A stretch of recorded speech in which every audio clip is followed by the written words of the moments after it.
We're going to deal with the subject of tattooing, which is very pertinent, especially with the technology of the world of Satan. Remember, he was the most subtle creature in the garden. Subtle in its root word meanings is the word tech and web. Interestingly, what a tangled web in the world of the legal fiction. We operate and deceive people when we participate in it. And so Satan basically is subtle. He creeps up slowly, but he knows what he's doing. He's been watching from the beginning of man's creation and seeing the weaknesses through sin, what man will do and what he's capable of being tricked into. So the subject of tattoo comes up in Leviticus, and we talked about the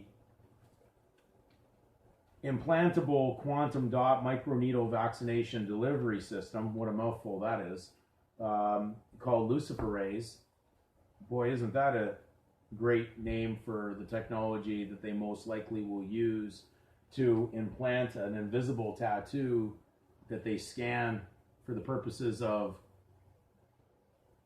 legal identification, birth certificate registration, healthcare information, all the things that you normally do in the world of legal will all be able to be placed in there, almost like a barcoded tattoo that will only be seen by scanners. Now, the world of Satan and their governments, of course, use the symbol of the serpent. So they're not hiding anything. World Health Organization uses that symbol. The United Nations uses that symbol also. And we know that eventually these world powers will implement the mark of the beast. And because it has been so fashionable in the last probably at least 20 years, tattooing has become very popular. It's expanded. There's tattoo parlors everywhere. I know when I was growing up, very rarely did you ever see a tattoo parlor other than in a very troubled neighborhood, usually in areas that reflected where to place an operation like that, and usually run by unscrupulous people at the time.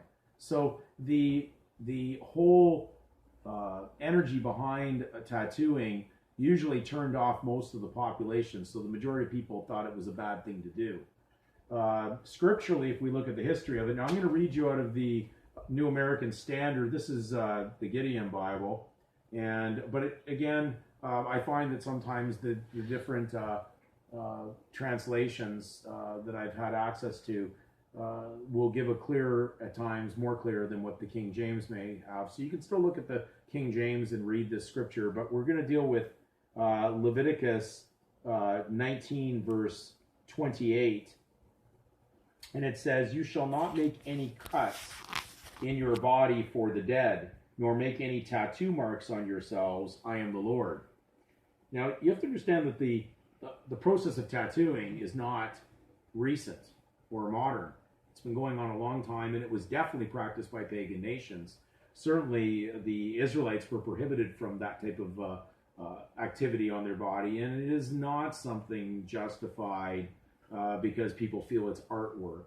God did not intend it to be on your body, so why would you do something like that and put indelible ink into your skin like that? So the process of this permanent ID going into the body in such a manner is going to be a lot more palatable to the population, since it's become very popular through celebrities, some celebrities having over 60 tattoos on their body, influencing a younger generation to want to emulate them, feeling that it's the thing to do. So tattooing now does not have the repulsive attitude that it once had. And so people will be ready to do such a thing. So be careful that you do not start to view these practices as okay for Christians. It was prohibited certainly for the Israelites, and therefore when the scripture talks about not being conformed to the world, another word for conforming is being fashioned after the world. So the world has many fashions, much of which has unfortunately been accepted by Christians.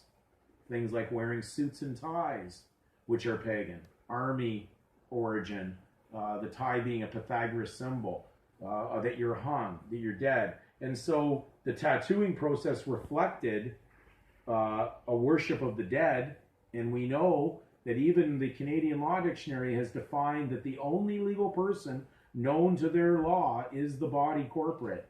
That is just a really simple way of saying the dead body, because we are actually in worship of the dead by our use of these Lord-like assigned surnames, arms names, that basically reflect honor to the dead. And that's why they summons you to appear in those dead title names, so that you are bringing honor and worship to the dead. So we have to be careful that we have not been conned in through the satanic world to start conforming and fashioning ourselves to be ready to take on these type of things when the world population of Satan starts to be rounded up as his seed.